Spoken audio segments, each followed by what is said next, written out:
Whenever you find yourself at a threshold, a crucial moment of decision, whether it's a career crossroads, accepting a new challenge, or navigating a trial like the loss of a loved one, the inner journey, the plunge into the deep well of your being, becomes imperative. Robert Moore guides us to recognize that true potential blossoms when we discover what we do with mastery, with an almost divine fluidity, a minimum of conscious effort. To uncover this unique calling, this path leading to full realization, deep self-knowledge is essential, what Robert Moore calls the journey of individuation.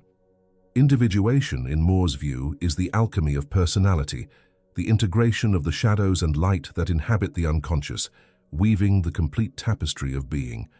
Robert Moore, a perceptive guide in exploring the domains of the male psyche, contributed immensely to the understanding of the human journey, illuminating the paths of integration and wholeness. His ancestral wisdom, echoing in the myths and archetypes that permeate culture, resonates with the profound search for meaning and purpose. Robert Moore's writings, such as King, Warrior, Magician, Lover, and Facing the Shadow, map the terrain of the male psyche, offering compasses for the journey of individuation. Moore's work, deeply rooted in the observation of the human psyche, focuses on the present, on the interwoven threads of mythology, folklore, and cultural experience, aiming for the harmonization of consciousness. Individuation, the central pillar of Moore's perspective, is the quest for authenticity, for the true self that resides at the core of our being. Moore, a herald of psychic integration, saw the discovery of the self and the realization of potential as paramount tasks in human development. To illuminate the path of individuation and the blossoming of potential, we share 8 lessons drawn from the wisdom of Robert Moore. Don't let the outside world define your essence. Moore warns us, the world will ask you who you are, and if you don't know, the world will tell you. Moore, in his journey exploring the psyche, diverged from the paths trodden by other thinkers, stating that psychic pain does not originate solely from childhood traumas, nor is it limited to the voice of the superego, this internalization of others' expectations. For Moore, the inner voice, which compels us to act in a certain way, has multiple roots, transcends biological explanations and past events. He postulates that our behavior is shaped by future aspirations and the image we nurture of ourselves. When we lack a clear and affirmative vision of our being and our destiny, we become fragile, susceptible to the attacks of the outside world, vulnerable to psychic pain. The world constantly bombards us with demands and expectations, testing our limits. The task, according to Moore, is to quiet the external noise and strengthen the voice of the self. From birth, we are pressured to imitate, to conform to prevailing standards. If the self is fragile, we succumb to these pressures, becoming puppets in the hands of the world. Over time, however, this submission generates bitterness, resentment, and the regret of not having honored our own path. Don't seek to imitate, but rather to delve into the essence of your values. Do you value security or freedom, competition or collaboration, exploration or routine? Don't wear masks. Don't pretend to be who you are not. Authenticity is key. Question yourself incessantly. Who am I? What are my desires and aversions? Who do I aspire to be? Only through this deep introspection will you find the direction to follow, imposing your will on the world, instead of being dominated by its demands. Regardless of your age, invest in building your unique style, your authentic voice, your way of being and conducting your life. A full life is a life that reflects your essence. Without knowing your uniqueness, you will never discover the activities that will lead you to the realization of your true potential. Understand your passions. In Moore's words, he who has not crossed the hell of his passions has never transcended them. Moore, a profound connoisseur of the human psyche, understood the importance of confronting the shadows of the unconscious, repressed desires, hidden impulses. Only by facing them head-on can we free ourselves from their dominion. Fleeing from what disturbs, bothers, or frightens us only intensifies its power over us, fueling anxiety and distorting our behavior. These shadows often connect to repressed passions and desires, considered unacceptable by social standards or too overwhelming to be integrated. Passivity, indifference, avoidance of social contact often mask a flight from passions, from the intense emotions that shape our being. Imagine, for example, a passion for communication, a natural talent for oratory, repressed by a childhood trauma, ridicule, public humiliation. The cure lies in inner exploration, journaling, dream analysis, self-awareness, self-compassion, cultivating genuine interests, gradually overcoming fears. Returning to the example, oratory classes could reveal a latent talent, demystifying fear and paving the way for authentic expression. Connect with what vitalizes you. Understand the internal dynamics of your passions.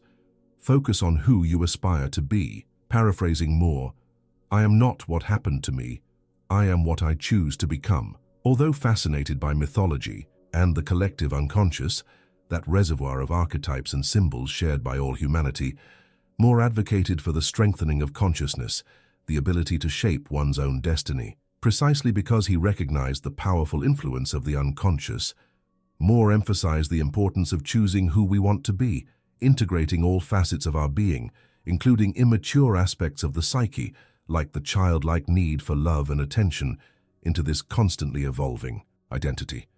The fear of disintegration. We need to integrate them over time into a functional whole, the totality of the psyche, our own warrior manhood.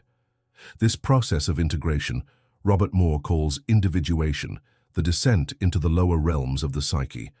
What defines us, the inner king, is the ultimate goal we aspire to, this being the fully integrated inner warrior who we choose to become. Having a goal regarding the man we wish to become is fundamental to the health and vigor of our psyche. If we don't know who we want to become, how we want to present ourselves to the world, how to honor our ancestors, we simply lose ourselves in the shadow. A danger in living your life as it comes, without activating the warrior's strength, without a conscious effort to think when making important life decisions, is that you may find yourself in a situation mirroring a traumatic episode from your past. When we surrender our lives to the unconscious driver, the poor, he takes us back to something unresolved from early times, echoing the primordial wound. And it's usually a negative experience for which we need to find an answer, a cure for the soul. For example, if you come from a lineage of wounded men, where you were neglected or perhaps abused, if you only follow your primitive instincts or your heart in choosing your life partner, you risk ending up in a similar home, repeating the ancestral pattern, blindly following your instincts, without the wisdom of the king, and not using your reason, your sword of discrimination, to make decisions prevents you from making the best choices in life and realizing your warrior potential. The immature element of the psyche in this example is the fear of disintegration, the tyranny of the poor, and this fear makes you seek the same pattern of dysfunctionality. To overcome this fear, you need to have a clear vision of where you truly want to arrive, a map of the hero's journey, make a clear and rational plan of how to get there, and move forward, honoring the inner warrior, not paying too much attention to your doubts and fears, to the traps of the shadow. Thus, while focusing on who you wish to become, you integrate the components of your immature psyche, the energies of the magician and the lover, into this new personality, into the archetype of the king, who no longer fears disintegration. To avoid being a victim of your fears and your past, of the father's wound, you need to spend more time with yourself, in touch with your instincts and archetypes. Reflect on your past experiences. Think about what they can teach you. Understand that they do not define you. What defines you is the man you wish to become, the hero on your journey.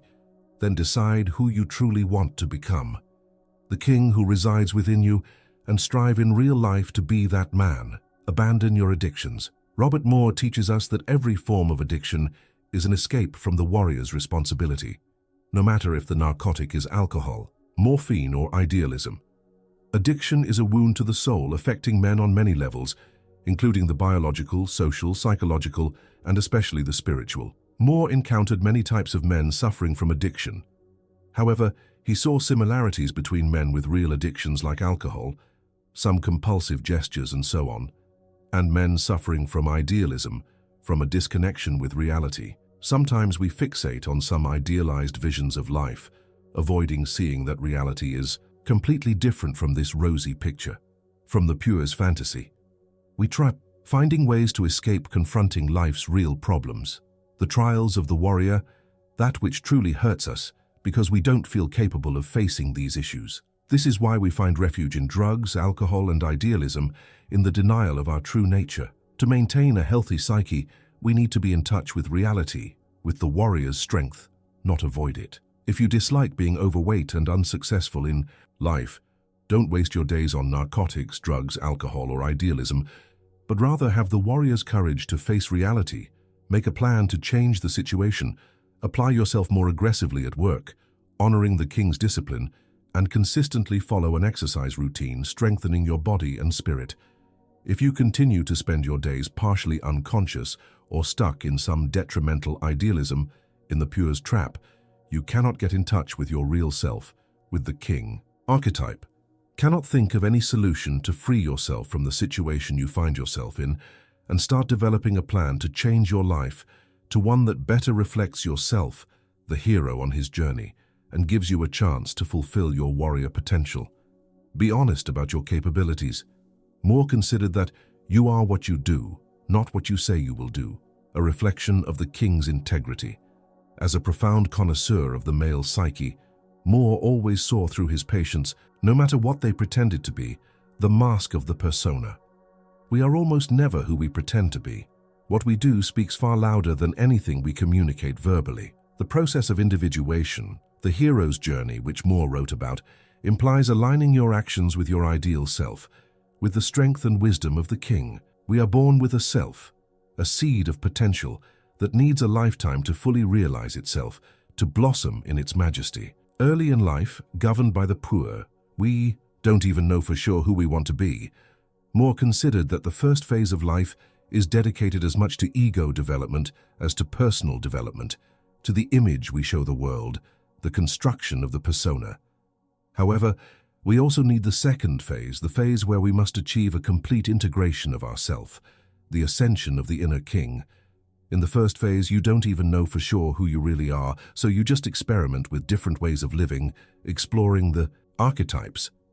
When you reach your 40s, the second phase begins, and you should have a clear idea of who you really want to be, the hero you are destined to be, and thus should align all your actions with that image of yourself, with the strength and wisdom of the king. Even before this phase, it is always good practice to keep your word and have a realistic view of your time limits and abilities, and this view should be shaped according to your past experiences, with the lessons of the warrior. If, every time you studied for a test only the night before and always got a bad grade, maybe you shouldn't do that next time if you want better grades, honoring the king's discipline. Similarly, if your boss asked if you can do that task by tomorrow, don't rush to say yes, especially if you know you are not really that good in that area, and it would be very likely that you will need the help of another colleague and that it will take much longer than a well-trained specialist. If you fail to keep your promises repeatedly, people will stop trusting you and your words will no longer mean anything to them. They will erode the trust in your inner king. It's okay in early life, under the influence of the puer, to overpromise and overextend yourself to accomplish certain things. But there will be a time in your life when you will need to draw some conclusions about your limits and will need to align your promises according to those conclusions with the wisdom of the king. In our journey to reach our warrior potential, it's important to confront our limitations, which can be considered good indicators to change course and embrace new projects. It is always better to be honest with yourself first and with others about your capabilities. This can greatly help you find the most appropriate path for you to achieve your potential, the hero's journey. The more honest you are about what you can do and what you cannot, the faster you will find those activities in which you can excel with minimal effort, honoring your natural gifts, and the faster you will find your way to achieve your potential, to become the king you are destined to be. Turn your weaknesses into strengths. Moore stated, "I regret many follies that arose from my stubbornness, but without that trait I would not have achieved my goal." Stubbornness when channeled by the warrior. Disciplined, one can become an unstoppable force. In his book, Memories, Dreams, Reflections, A Journey of Individuation, Moore reflected on his life and how it might have been different if he were different. He considered himself very stubborn, headstrong, yet recognized that without this stubbornness, without the strength of the warrior, he wouldn't have achieved the success he did. In some ways, any weakness can reveal itself as a strength, if explored in the right direction, guided by the wisdom of the king. Perhaps outside the professional world, Moore's stubbornness, the unchecked energy of the warrior, was misapplied, but professionally, it proved the best tool for success. While you're going through the process of individuation, your life will be as it should be, a reflection of your inner journey. Moore believed we all have a kind of destiny strongly linked to our personality, our archetypal constellation, and we should simply follow it wherever it leads, trusting in the wisdom of the king. The most important thing is to live in harmony with ourself, which is in a continuous process of realization, of individuation, the hero's journey in search of wholeness. Don't criticize yourself for your weaknesses, but consider how they might help you in certain areas, how they can be integrated with the strength and wisdom of the king.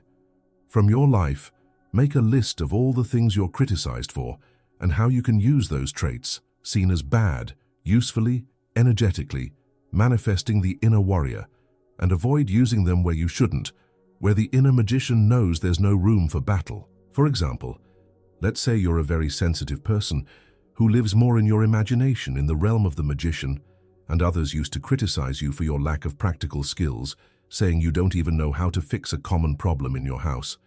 Instead of fighting yourself trying to prove others wrong, manifesting a predatory warrior energy, and focusing on improving your practical skills, you should direct your focus to your creative side, to your imagination, to the magician's potential. Perhaps you'll discover there's a great artist living inside you, a creative lover, who just needs the right tools to manifest.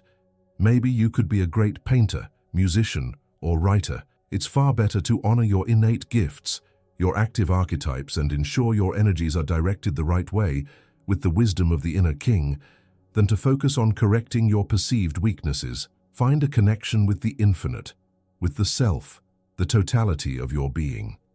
As we learned from Robert Moore, the decisive question for a man is he related to something infinite or not? That is the decisive question of his life. Although Moore valued the structure and discipline of the king, his work has profound implications for soul development. This is because he could see that many of men's problems could be solved if they could add a soul dimension to their lives, integrate the magician's energy. This could be religion, the structure of the king, or another type of spirituality, the intuition of the magician.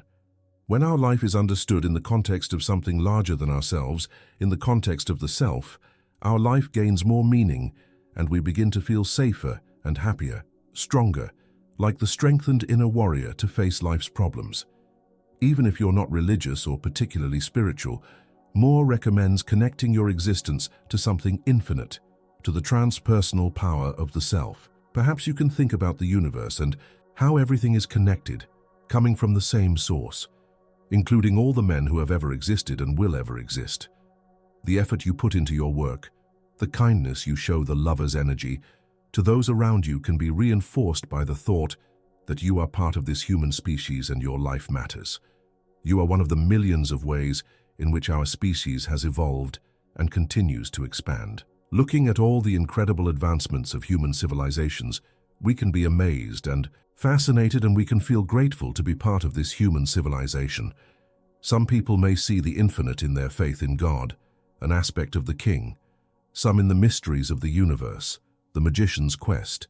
Some may see the infinite in their children, our successors who will continue to expand human civilization.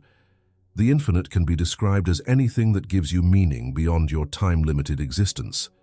Your connection to this infinite, to the totality of your being, can fuel your desire to want to reach your potential here on Earth and make your contribution to human society.